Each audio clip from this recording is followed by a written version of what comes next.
This is Campus News, reporting the top stories from colleges and universities. Next on Campus News, Concordia students bring a sense of mystery to the dance floor. Physics students are putting on an explosive show. With a few dance moves, MSUM students take us on a journey around the world. But first, a change in a Kansas law is sparking a debate about conceal and carry weapons on campuses. Good morning and welcome to Campus News. I'm Benjamin Reiki. And I'm Veronica Utek. Starting this summer, students at Kansas universities will be able to carry more than books on campus. They will be able to carry guns. The change comes as Personal and Family Protection Act expires in July. The act made it illegal to have guns in most state-owned buildings. But with the law set to expire, Kansas universities and state colleges are preparing to allow concealed weapons on campus. We spoke with a conceal and carry instructor from Fargo about these changes. He says a key part of the Kansas law is that weapons must be tucked away. They'll be able to carry in the classrooms. It's got to be concealed. It must be carried on them at all times. And they have to be in 100% control of that. And it either means in a holster, or if they got it in a purse or a backpack, they have to have, sounds to me like they physically have to be hanging on to that thing at all times. At the local level, North Dakota conceal and carry laws are also changing. Starting August 1st, gun owners will only need a valid driver's license to carry a firearm in public. NDSU currently bans firearms from its campus, but the university does allow storage for hunters' shotguns. The North Dakota University system is concerned about residence assistants being allowed to keep guns in their dorms. The fear comes from a bill adding to the list of people exempted from the state's ban on guns at public gatherings. House Bill 1279 allows public employees to keep weapons in government-owned housing. Director of Student Affairs Katie Fitzsimmons says the wording of the bill is vague. It could include higher education employees like residence directors and RAs.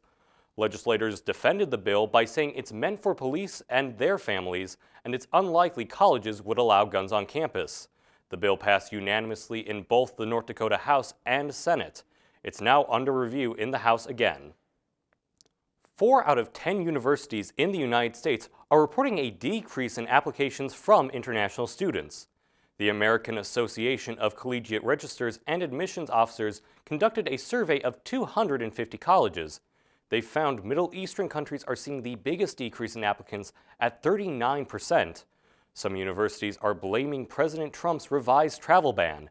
MSU Moorhead reported no decline, but the school's International Student Services is concerned about how the ban will affect applicants' perceptions of the school. The reputation that it has given to other people that are abroad, or the parents of the kids that are the students that are going to be coming, they may have a different idea of it, and so that's where I'm concerned. Hohenstein recommends all international students attending MSUM do not leave the U.S., saying traveling out of the country is always risky since travel laws are constantly changing. A program that will help ease the transition for students moving from two-year colleges to four-year universities is in development. The Pathways program aims at making it cheaper for students to change schools, along with making sure their credits can be transferred to the new institutions without any issues. Of course it's going to save a lot of money because they're not paying $40,000 a year for 4 years. They're paying far less those first 2 years, and then so in theory it does make it cheaper for the college student, but I'd argue it's probably more of a marketing ploy to get students to come to the private universities. The Pathways program is set to begin fall of 2018. A study done by the National Association of College and Employers found there's a large divide between liberal arts and business majors. Reporter Anthony Fridgen introduces us to MSUM students in both fields and shows us how they feel about the results. For liberal art majors, finding employment can be a challenge, but there is hope for Derek Fletcher. But I'm going to be working at Menards here in a bit. I make videos for MSUM's website, and then when people click on it, they can see what the broadcast journalism major is all about. Derek believes liberal arts are an important factor in our society. They are a necessary thing. We've had artists throughout all of time. Without that, we're just not learning about another facet of life. A 2016 study done by the National Association of Colleges and Employers found that out of the class of 2015, about 54% found full-time jobs. Of these graduates, over 65% of business majors found employment in their field. Compared to visual and performing arts, where only about 45% of the majors found a job in their profession. Some students find success even in college. Dylan Lillianquist started his own business. So I became an owner in a business, so I'll be working there with my partners. Students maybe come out of high school and they have something they're really interested in, but it's so specific that they kind of pigeonhole themselves. Dylan believes there's a need to teach these subjects. Academia is important. It's important for us to have studies on stuff like that, but there's not as many practical jobs out there for those majors. It's not always about the success right away. For students like Nathan Pace, who do it for their passion. Entertain people, make them laugh, help them forget about all the stupid stuff that's going on right now, and if I can do that, I'd be happy. It's a hard time being successful enough to get paid for it. Nathan says he is not discouraged by the study and will continue to follow his passion. With photographer Jared Eischen, Anthony Fridgen, Campus News. Though there is disparity between the two majors, college officials say they're taking extra steps to help students find employment. At M State and Moorhead, diesel mechanic students are taking courses in a new and improved classroom. Reporter James McCarty went to see how students are using the new transportation center. Students at M State are getting the hands-on experience they need to be successful in their career field. We tore apart an engine and rebuilt it. It's not just stuff that gets donated or stuff we have, it's stuff that actually gets brought in to be worked on. Instructor Dave Eliason thought that they were due for an upgraded facility for the students. So we've been in existence since the early 60s, and basically we've ran out of space. We were extremely overcrowded, and we've been working on this new facility since I started here 10 years ago. Here at M State's new transportation center, it's larger than the old one, so it allows them to do bigger projects like fixing tractors and semis. Both students and staff agree the new facility is beneficial to the learning experience. And with the clear doors, we get more natural light, so we don't have to use as much power. They're saving money while they're making money. This is definitely nicer. It's more airy, and I like the light. It's huge. We can't get over how much space we got. Not only do they have more space now, but they also benefit from attending a school in the Fargo-Moorhead area. The biggest opportunity that our students have is in Fargo-Moorhead. There's things for them to do. Probably between 60 and 75% of our students that are attending here are already working in industry. M State students have been more productive and able to work on better projects with the new and improved facilities. With photographer Leah Backstrom, James McCarty, Campus News.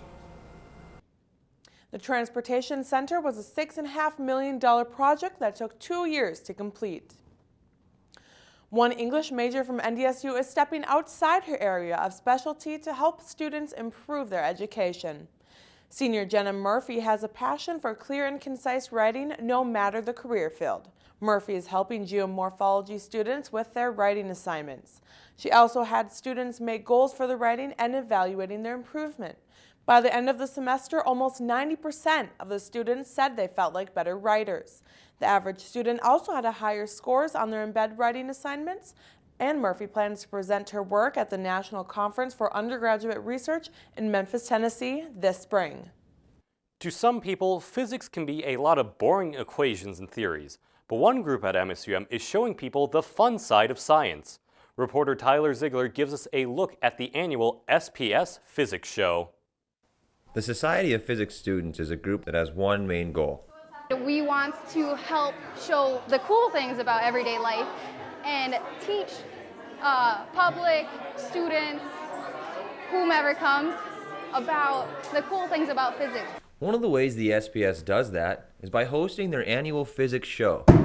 So, me personally, I'm a very stressed person. In the week leading up to this, I was kind of on edge. The time for demonstrations finally came. The audience got to see the SPS turning lettuce to dust, smashing tomatoes like glass, firing off smoke cannons, Sort of just big smoke rings, and literally bringing music to life by lighting it on fire.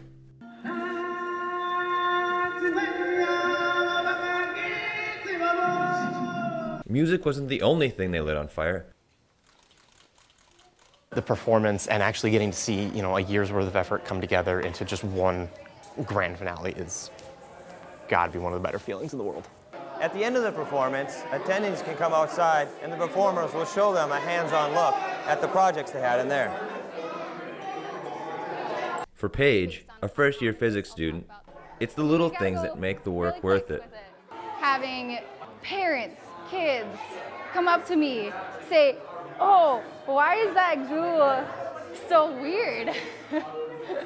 and trying to explain concepts that I've learned in class to them. Even though the performance ended, the members of the SPS say they never stopped teaching people to love physics. With photographers Paulina Glowacki and Derek Barkowitz, Tyler Ziegler. Campus News. This is the 6th year that the Society of Physics Students has hosted the annual physics show. Harvard University is teaming up with Massachusetts General Hospital and Brigham's Women's Hospital, creating an easy-to-use smartphone application aimed at analyzing the quality of male semen. The analyzer will be able to identify and find abnormal semen. The team decided to create this analyzer to make it more comfortable and less embarrassing for men to provide semen samples for clinical reasons. The design includes a disposable tray to collect samples. They also created a smartphone app to guide their users through each step of the test. The smartphone analyzer is still in the early stages of development, but this team is planning on doing more testing and eventually hopes to get it approved by the FDA. A change in cost to a health insurance plan at NDSU means students not covered through their parents will be seeing a price increase, but that only applies to domestic students. As reporter Yarvel Brown explains, international students will actually be paying less. This means high rates for U.S. students and a discount for international students, but some domestic students are in the dark about the insurance cost. I don't really know if it fully affects me because I haven't heard anyone complaining about it. The insurance plan will have domestic students paying $3,860 a year, while international students will pay only $1,748. I think a lot more international students should come here, and so if it makes it more attractive to them to come to this school, I think that's great. This student says she's happy the health insurance rate is decreasing. It's going to help. It's going to help us a lot. As international student, the insurance rates were like really high, so that's going to help us in various ways. A lot of people, not just me, but a lot of people. The goal for the university system was to lower rates for their students. So we could help them out and drop the rate, but the 350 domestic students and their families, if they're split out into another plan, their rate's going to go up. On the other hand, the domestic students don't have to buy it. They can shop around, they can do whatever they want for insurance. Rother says after seeing that there are more international students than domestic students on the plan, he thinks that this is the best solution they could come up with. With photographer Veronica Utek, Yarvel Brown, Campus News. There are currently 359 domestic students and 1,634 international students enrolled in Health Plan. The new rates will take effect in the fall semester. Dr. Michael Osterholm held a presentation in Langseth Hall on global outbreaks of infectious diseases. Osterholm is the author of Our Deadliest Enemy, Our War Against Killer Germs. His presentation is aimed at teaching audience about diseases and some ways to protect yourselves. Global outbreaks of Ebola, MERS, yellow fever, and Zika have demonstrated how infectious diseases have the power to disrupt daily life and overwhelm public resources. Deadliest Enemy speaks on the latest medical science, case study, policy research, and other lessons to explore resources and programs to keep you safe from these infections. The University of Houston is mourning the loss of a campus legend best known as the white-tailed, white-nosed squirrel. On its official Twitter, the university tweeted out that the squirrel died peacefully. The squirrel was a beloved icon around campus. For years, people said if you saw the squirrel on test day, it would bring you good luck. Students and faculty members created a GoFundMe page to raise funds to preserve its remains so future students can see the legend for themselves. Students set up a memorial honoring the squirrel's life. The shrine features a poster board, ketchup packets, and French fries. So far, over $800 has been raised to bring the squirrel's remains to a taxidermist. An award-winning playwright and director visited theater majors in the Tri-College area to inspire young actors and directors. Reporter James McCarty passes on some important advice about sparking talent. From elegant dancing in water to treasure-seeking pirates, Mary Zimmerman has directed many award-winning plays like Metamorphosis, The Jungle Book, and The White Snake. I just love that picture more than I can even talk about. This is a set. This is part of the set. And you can imagine what fun this was for theater people. Zimmerman showed and described some pictures from her past performances, like The Jungle Book. You know how his body does this? Like, that's a big deal, is sort of the fat of his body does that. So we had this sort of ectoskeletal thing that did exactly that. I want to be like you. One NDSU student was surprised with how down-to-earth Mary was as a professional theater director. Getting to see that somebody can have a lot of resources and opportunities, but also they can create work kind of wherever they are and still be true to their vision is really cool, because as students you don't always have a lot of money to work with, so you kind of have to be resourceful. Zimmerman uses metaphors to describe things like blue ribbons for rain. And what a coincidence! The rain has stopped. As soon as they fall and they're at the edge of a lake, so it becomes the lake. Students learned a lot of valuable information from Zimmerman's presentation. With photographer Leah Backstrom, James McCarty, Campus News. Zimmerman's play Metamorphosis will be put on at MSUM on April 5th through the 8th. Concordia College in Moorhead is no stranger to hosting dances and social events. But this year, the Concordia Entertainment Commission decided to take it a step further. Reporter Levi Last shows us a contemporary revival of a ballroom classic. Here at the Centrum, Concordia students ditched the modern music in favor of classical strings, traded the sights of familiar faces for mysterious masks, and transformed a simple dance into a masquerade. A masquerade is a traditional formal ball originating from the 15th century, where attendees would dress in elaborate ways to hide their identity. Concordia's masquerade aimed to capture that sense of mystery. Here at the Knutson Hall, students don masks like these. The students of Concordia wanted to bring that classical event to a modern era. My freshman year, I wanted to do something a little bit more formal. We decided that Concordia might need a new event, something to bring a different type of people here. The formal feel started the night off right, but when the swing music started, students took off their masks and hit the dance floor. The masquerade ball drew a larger crowd than the Campus Entertainment Commission had previously expected. So I was hoping for about 100, and we're at about 150 right now. Though the event may be in its infancy with its first year, the masquerade exceeded expectations. It's a lot of fun. The band's cool. They're doing a good job. It's pretty classy. It was clear to see from the bright decorations and smiling faces in the crowd that this was an evening worth remembering. Levi Lass, Campus News. NDSU, MSUM, and Concordia students were all invited to participate. And now we turn it over to Haley Foster for a look at this week's sports. Haley, I hear UND hockey is becoming a family affair. That's right, Ben. While the University of North Dakota men's hockey team wasn't able to defend their title this year, one player is happy he has a familiar face to talk to right after the game. Reporter Patrick Herbert tells us about the family connection on the Fighting Hawks bench. Sophomore defenseman Hayden Shaw is living out his dream playing for the University of North Dakota. Shaw was one of the USHL's top prospects a few years ago, where he received offers from multiple schools, but Shaw knew he found a home after visiting the UND campus. My visit there, and really it just felt right with the coaching staff, just fit in, and you see the facilities and everything there. It's really tough to say no, I don't know how anyone can. Shortly after Hayden signed his letter of intent, his father Matt found out there would be a job opening in Grand Forks as an assistant coach for the Fighting Hawks. I was pulling into the arena in Dubuque and I saw a tweet that Dave Haxtell just took the job in Philly.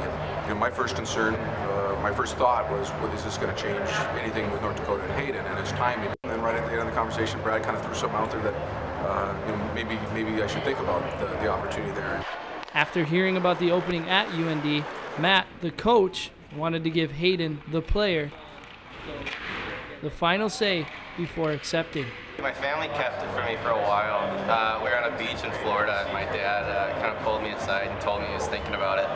And I was thrilled. He just wanted to make sure I was okay with it. Both Matt and Hayden enjoyed a successful first year with the Fighting Hawks last season as the team won their 8th national championship. It's really special. I can't really describe it.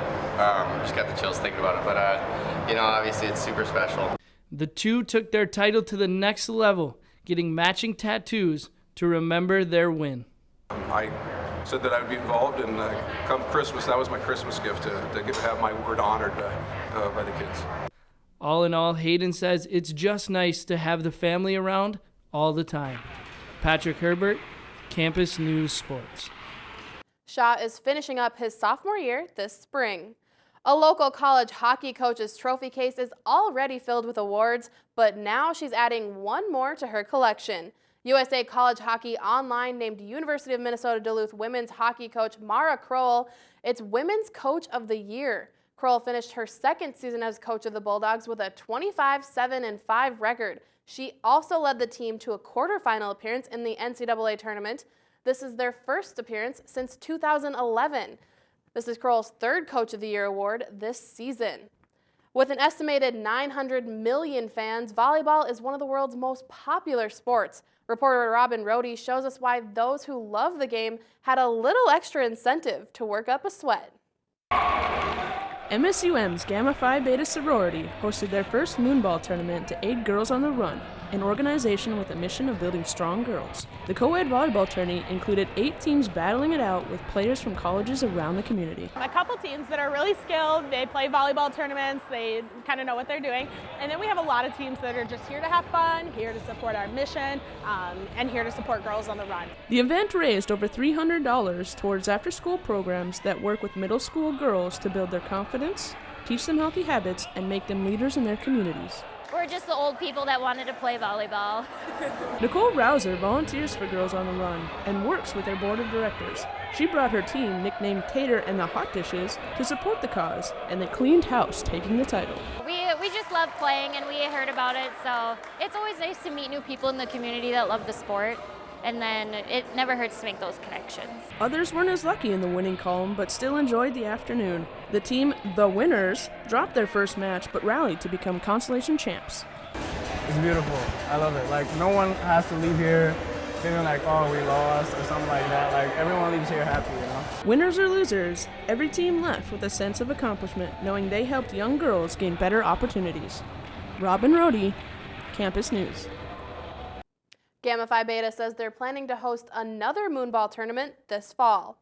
The NDSU equestrian team is riding their way to a successful season. Reporter Brendan Finger shows us how one rider is saddling up for a national competition. Although the bleachers are empty at the NDSU Equestrian Center, senior Rebecca Prash is hard at work. Prash has the most individual points in her event this season, and she is proud of that accomplishment. Me and another girl on our team were really close in points, and you know, it just kind of happened, and it's one of those things where you're just like, oh my God, this is a huge accomplishment. Coach Mattia Gunkelman likes all of the success Prash is having this year. Gunkelman has some advice for Prash as the Nationals in Kentucky approaches. Just stay calm. So I think she has prepared as best as she can. She rides, she's dedicated, she's been here for every practice that she can. She rides all the horses here really, really well. As Prash continues her hard work, she says she has a few ideas about what she needs to do to continue with her strong performances. Work out and eat really well. As the horses lie down and relax after a day of practice, Prash has her eyes set on the upcoming Nationals. With photographer Martin Schlegel, Brendan Finger, Campus News Sports. Prash is traveling to Nationals in Lexington, Kentucky on May 4th to compete against other Top Cup riders from each region. You know, I don't know much about horses, but Veronica does, so tell us, how big of a deal is this? It seems like a pretty big deal, and I have to tell you, college horse sports has to be the next coolest thing besides Campus News. Oh, you're not biased at all, huh? Thanks, Haley. Students are stomping the stage as they take the audience around the world with some cultural dancing. Reporter James McCarty joins them as area performers take the theater by storm. From practice to performance, MSUM and NDSU students are traveling around the world in one night by dancing. African, Japanese, Korean. Stomp the Stage incorporates many different types of dances. Jack Titus is an MSUM student that uses his unique dance style to entertain the audience. I'm actually a popper, so it's more isolation and hitting the beats to the music and stuff like that. I listen to the song a few times. I get used to what parts happen where, and then kind of get an idea of what I want to do at a certain point. But other than that, the rest of it is just improvising.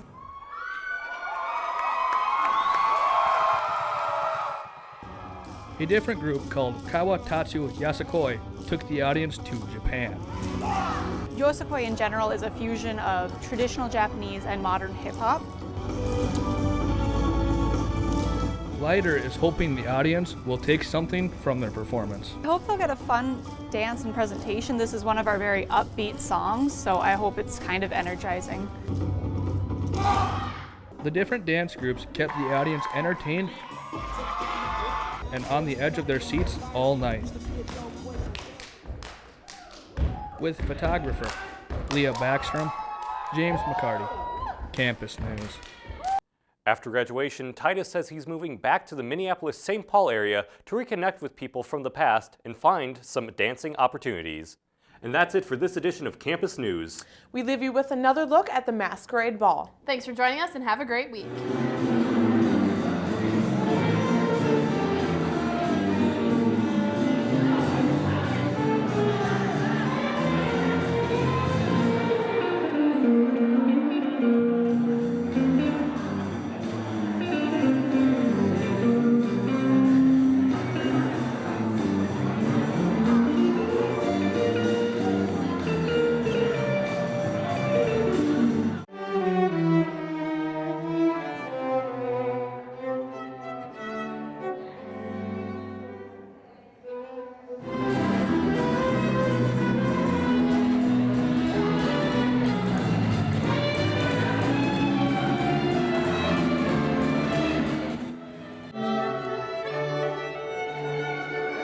Campus News is produced by the Television News Workshop in the School of Communication and Journalism at Minnesota State University Moorhead in cooperation with Prairie Public Television.